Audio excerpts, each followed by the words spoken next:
Alright, dudes, what up? Back here with my boy Dan. I'm Dan. I'm Rob. It's Fragrance of Dew, Also Fragrance of aka Dew. Pauper MTG. Coming at you with some sweet decks for you. Yeah. I helped make this deck. Yeah, that's, you did that.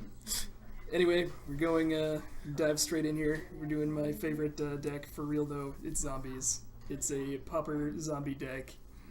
Starting off, we got 4 Barrenmore. It's a swamp that comes into play tapped, but you can tap 1 black to, cycle it. Get yourself an extra card if you're a little flooded. Yep. Or you can play it as a regular land if you're in desperate need. Other than that, we have 18 swamps here. Moving to the 1-drop slot, Carnophage, 1-drop zombie, 2/2 for 1 mana. Beginning your upkeep, you pay 1 life, otherwise he taps.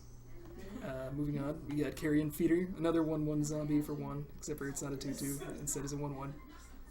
Carrion Feeder cannot block. Sacrifice a creature to put a +1/+1 counter on Carrion Feeder. So if someone targets one of your other zombies with removal, you always have this guy to sack it and grow him, Pretty good. Yep. Who needs Nantuko Husk now? Dan. I don't. Another card we have here, Ghoul Color's Chant. It's kind of like, think of it like a divination, sort of. It can get back any card in my deck here, except for another Ghoul Color's Chant, with its return to target zombie abilities. All of our creatures are zombies. In addition to that, we have Nameless Inversion as our 1 removal spell here.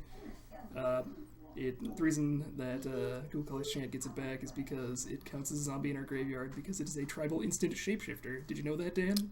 You told me about it before we started this, Shut up. so yeah. Don't even talk to me. Don't even look at me. Okay. Target creature gets +3/-3. It can pump a Gray Merchant as well as kill a creature. Sometimes it's okay. Sometimes you get blown out with it. Whatever. Yeah. It's fun. We're having fun here. This is a good game. Moving forward, we have Shepherd of Rot, 2/2 for 1 mana. Tap him. Each player loses 1 life for each zombie in the battlefield. Can do a surprising amount of damage, but can also just kill you. Yep. So, gotta watch out for that. I guess that's what zombies do. We also have Wretched Anurid. I'm gonna take this guy out of the deck because I didn't even realize he was in there. You don't want the zombie frog beast, huh? No, we do not need to be losing any more life in this, and I've learned this in the past. So Okay. this guy's gonna be a mystery. He's gonna be a mystery card. You guys won't even know what's going on. It's Sure. gonna be crazy. He'll It's just gonna pop up. It's gonna be wacky. Yep.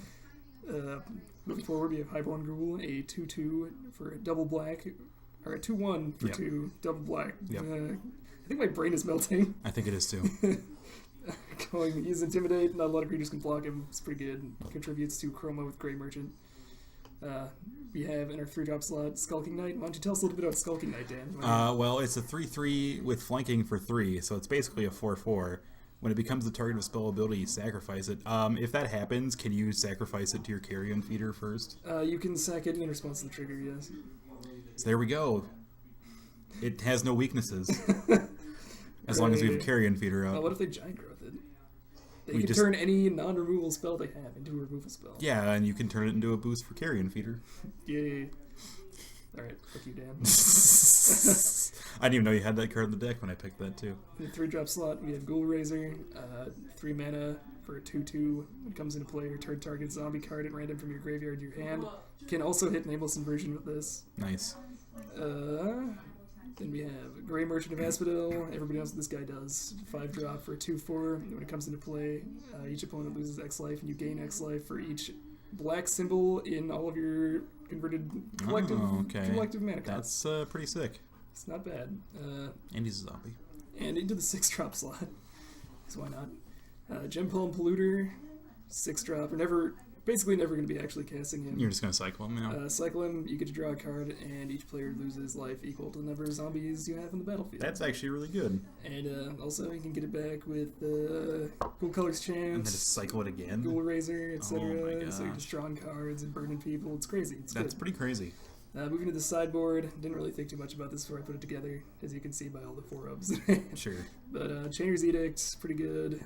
2 mana, target player sacks a creature, flashback for 7. Kumbaj Witches, 2 mana cost for a 1/3. This is a concession to tokens decks. Tokens decks.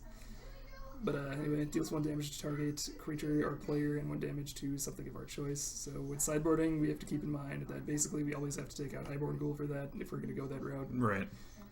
Stinkweed Imp, very good against Delve decks, which we've been facing a lot of recently. I hear it's a tier 1 deck. It actually, you wouldn't think it's a tier 1 deck, but actually it is for sure a tier 1, Absolutely. tier 1 deck. God damn it. It's all going to shit. Do you just want me to do the talking? No. Okay. Nil Spellbomb, also okay against said Delve decks. Packing a lot of hate. Got a lot of hate against Delve. We hate Delve here at Pauper MTG. If you play Delve, you're the scum of the earth. That fucking tier 1 deck gets me every time. Echoing Decay, target creature and all other creatures with the same name as that creature get -2/-2 until end of turn. Also okay against tokens. I don't know, I just threw it in there because I had an open slot and I didn't want to run 3 nil spell bombs. Sure. Anyway, so that's the deck. If you think your deck is pretty neat, give me a subscribe and send me money or something. I don't know.